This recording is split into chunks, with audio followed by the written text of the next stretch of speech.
বাংলায় একটা কথা আছে, চোর না শুনে ধর্মের কথা, তাই না? আমার আমিরে জামাত যত ভাবে উদারতা দেখা যায়, পিতা হিসাবে, ভাই হিসাবে সংসদে সব দেখালেন, আর আমরা বাইরে ভাবলাম পারতেছে না, খালি ওয়াকআউট করতেছে, আর কিছু করে না। তো এই জন্যই প্রথমে বলে নিলাম, চোর না শুনে ধর্মের কথা, কথা হবে রাজপথে, ওখানে না। এবার দ্বিতীয় কথাটা শুনি, জামাতে ইসলাম যেটা 12 বছর আগে বোঝে, সারা বাংলাদেশের মানুষ বোঝে সেটা 12 বছর পর। 1984 সালে অধ্যাপক গোলাম আযম সাহেব এই তত্ত্বাবধায়ক ব্যবস্থার কথা বলছিলেন এবং বলেছিলেন কোন সরকারের আন্ডারে যদি নির্বাচন করা হয়, সেই নির্বাচন কোনোদিন ফেয়ার হতে পারে না। সেই জন্য নির্দলীয় তত্ত্বাবধায়ক ব্যবস্থা বাস্তবায়ন করতে হবে। এই বিএনপি 91 সালে বলছিল তত্ত্বাবধায়ক ব্যবস্থা খায় না মাখে, এবং 91 থেকে 95 সাল পর্যন্ত তারা এই তত্ত্বাবধায়ক বিল সংসদে তোলেনি। যখন আবার মাইল লাগালেন, বলে না দুষ্টের দমন, তো দুষ্ট যে তাকে তো দমন করতে হয়, সেই জন্য যখন আন্দোলন করা হলো তখন রাতের আধারে তারা তখন তত্ত্বাবধায়ক সরকার ব্যবস্থা ওই বিল এনে বাস্তবায়ন করে ভোটে হেরে গেলেন।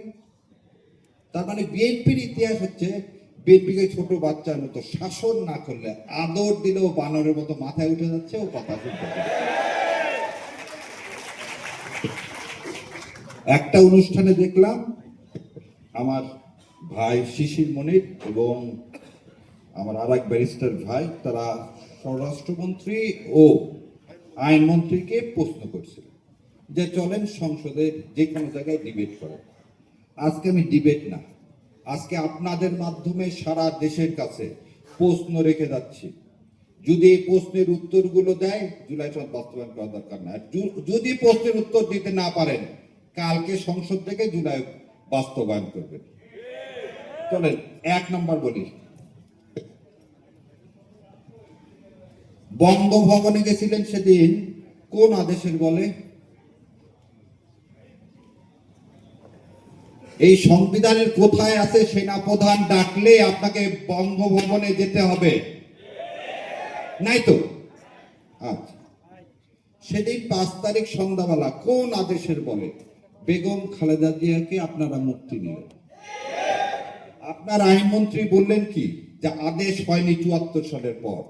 তাহলে এই যে বললো মিথ্যা, মিথ্যা না, এই অসত্য দিয়ে জাতিকে ঘুম পাড়ায় রাখা যাবে না। তার চেয়ে বিভৎস, এখানে মাহমুদুর রহমান ভাই আছেন, উনি বিদেশ থেকে এসে, উনি যেহেতু ফিজিউটিভ, উনি জেলে গেছেন, তারপর আপিল করছেন, জামিন নিছেন, বেরোয় এসছেন। ডক্টর জোবেদা এবং ডক্টর তারেক বলবো না প্রধানমন্ত্রী তারেক? আচ্ছা, প্রধানমন্ত্রী তারেক রহমান কোন দিন জেলে গেলেন? ওনারা তো ফিজিউটিভ। তাহলে ওনারাও আদেশের মাধ্যমে রাতের আধারে, সেই সময়ের আইন উপদেষ্টা এবং আজকে যে আইনমন্ত্রী অ্যাটর্নি জেনারেল, এনারা একটা আদেশ বানালেন। কি আদেশ? যে ফিরে এসে জেলে না ঢুকেও আপিল করা যাবে। ও, তাহলে নিজের বেলায় বৈধ, অন্যের বেলায় সেটা অবৈধ। তাহলে বলেন, এই আদেশটা আপনি কি 74 সালে দিছিলেন না 2024 সালে দিলেন? এবার আসেন, আপনি অ্যাটর্নি জেনারেল অ্যাপয়েন্টমেন্ট হলেন 7 তারিখে, ওই দিন তো কোনো সরকার নেই। কোন আদেশ বলে আপনি অ্যাপয়েন্টমেন্ট হলেন? এই সংবিধানে আছে প্রধানমন্ত্রী এবং চিফ জাস্টিস ছাড়া আর কোনো কিছুই রাষ্ট্রপতি করতে পারবে না। 2 জনকে নিয়োগ দিতে পারবে, প্রধানমন্ত্রী এবং প্রধান বিচারপতিকে। এই 2 জন ছাড়া আর কাউকে আপনি নিয়োগ দিতে পারেন না। তাহলে আপনি অ্যাটর্নি জেনারেল, মানে আজকের আইনমন্ত্রী, সেদিন তো কোনো সরকারও নাই 7 তারিখে, আপনাকে কে নিয়োগ দিল? তাহলে আপনার নিয়োগ অবৈধ, আপনার নিয়োগ অবৈধ।